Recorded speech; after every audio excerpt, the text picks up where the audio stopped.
Well, good morning, boys and girls, and good morning, Olivia. How are you doing? Good. Today is very special because I have a new book to share with us. You'll get to see really close, but it's called When God Made the World by Matthew Paul Turner. And we read another book by him last year. So, in the very beginning, before anything was, before God started doing what it is God does, when all that existed was wide open space, God imagined a universe and began to create. God hung trillions of lights, stars big and stars bright. God turned the dark sky into a glorious sight. God put planets in places with moons in some cases, and galaxies that reached the outer spaces. God made comets that fly with tails through the sky, and asteroids and meteors that sometimes zoom by. And with cosmic explosions, God set space in motion, causing planets to orbit their suns with devotion. And somewhere amid all the swirling light, inside a cluster of milky white, among stars and planets and cosmic dust, God made a place for the story of us.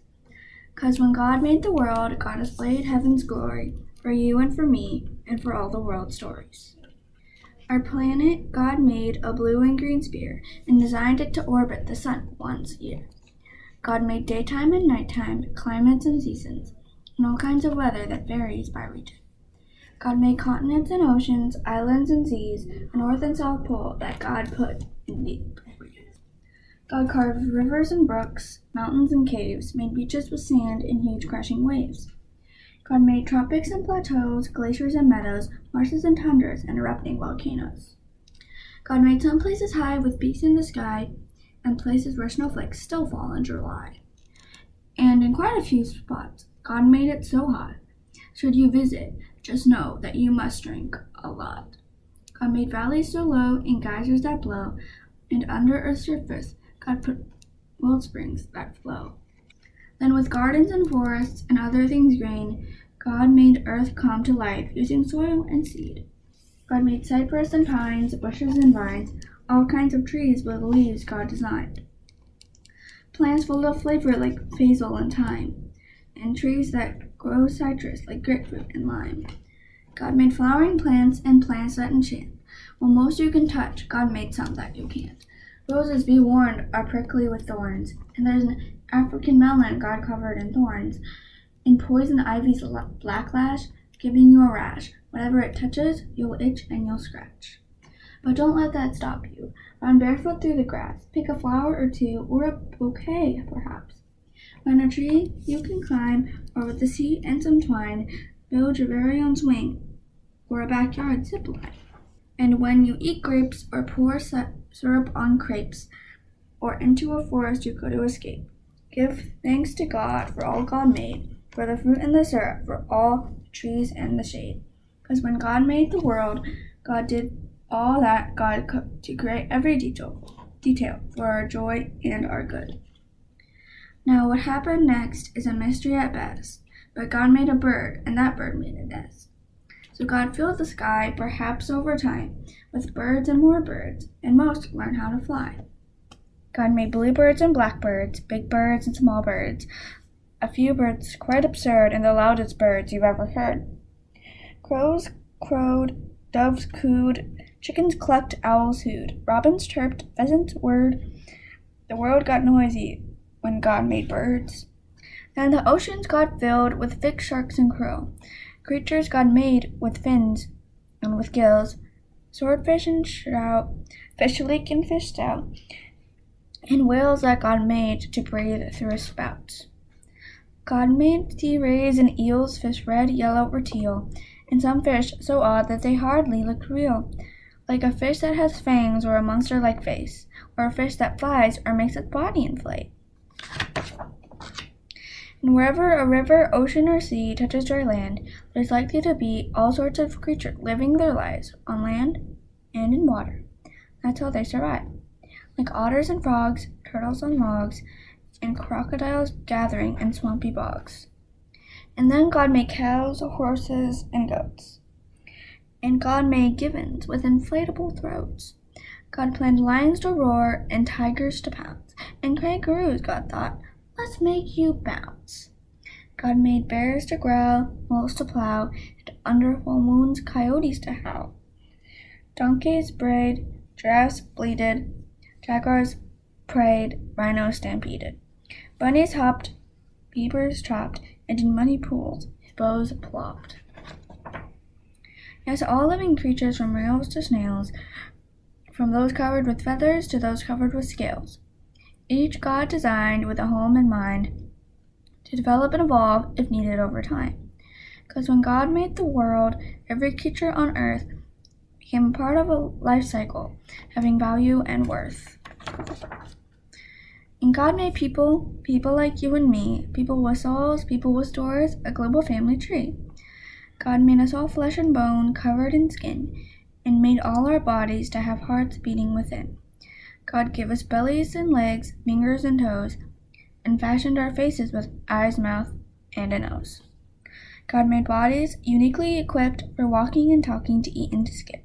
God wired our brains to feel love and pain, to process and learn, to read and retain. But despite all we share, we're also unique. God made us all human, with just a few tweaks. Each of our faces, bodies, and traits, our skin tones, our features, God did create. God made some people shy, and some people loud, and some people who thrive in the midst of a crowd. Some make music, and some like math, and some are prone to blaze their own path. But always remember, because this much is true, God had a purpose for making you. So use every gift, every talent or stick. Make the world better with your God-given trick. Bring smiles to faces, show love and good graces to those who need hope in all different places. Discover a star, a planet, or a moon, or help keep a forest from dying too soon. Save a whale, hug a tree, protect every bee. Recycle, repurpose, reject apathy. 'Cause all of creation whispers God's story. The mountain, the ocean, the blue morning glory. Raindrops, sunshine, the grapes on the grapevine. With nature, God gives us a glimpse of divine. And just like a star might showcase God's light, or a waterfall give us a sign of God's might, the same could be said of me and of you. How we live, how we love, tells God's story too. 'Cause when God made the world and the world started spinning, the story God wrote was just beginning.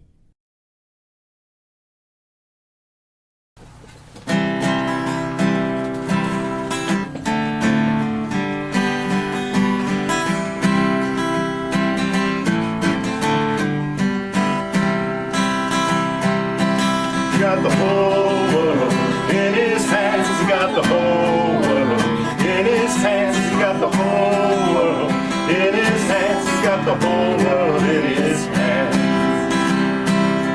He's got the itty bitty baby in his hands. He's got the itty bitty baby in his hands. He's got the itty bitty baby in his hands. He's got the whole world in his hands.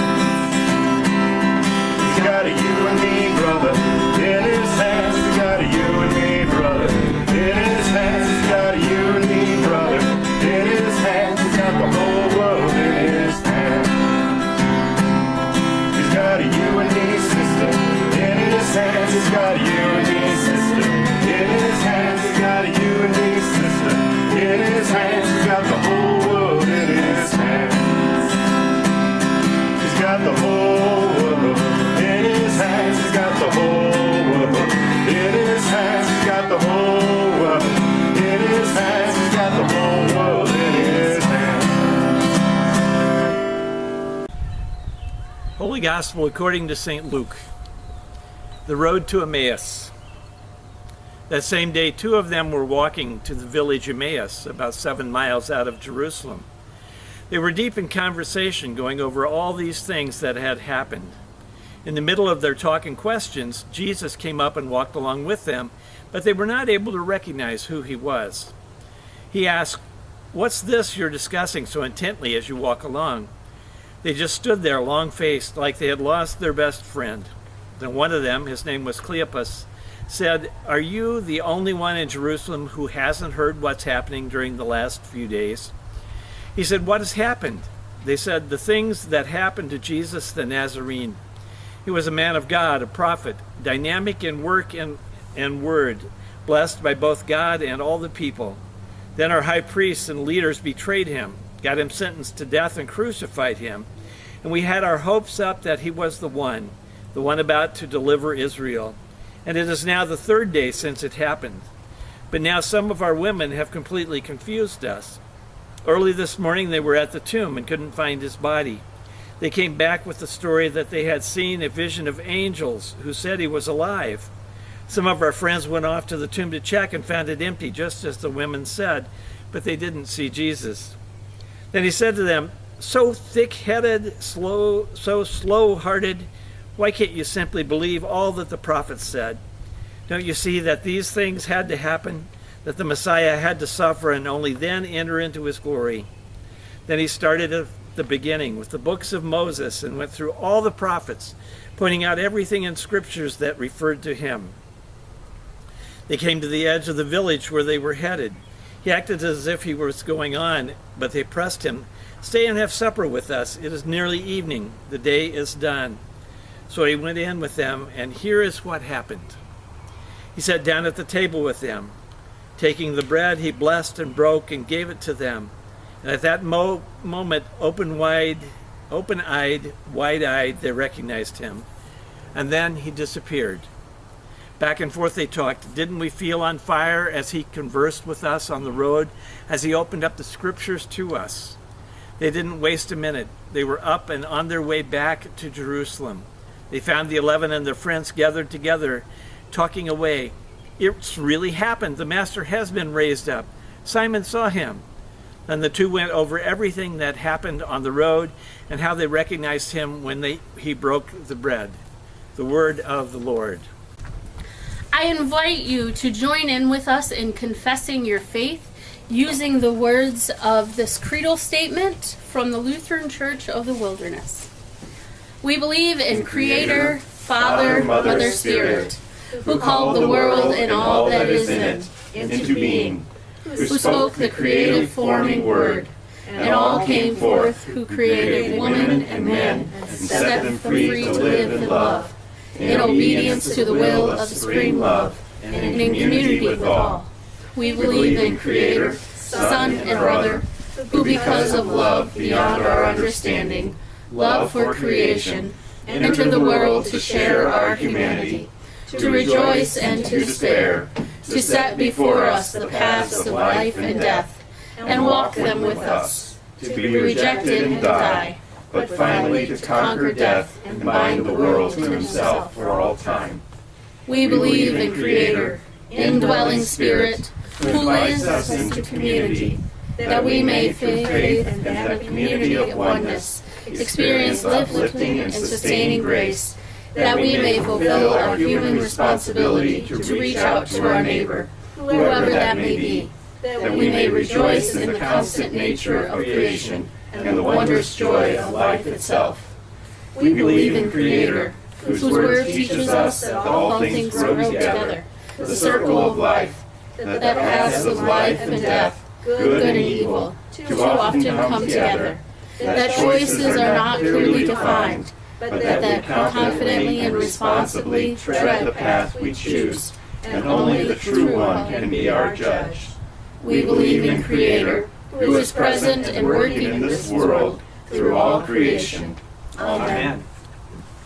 As we continue on with the service of sharing our peace, I invite you to sing this song and think about, even though we are distancing from each other and we can't be together, how we are still able to share the peace of God with our neighbor. So let us join together in singing, Pass It On.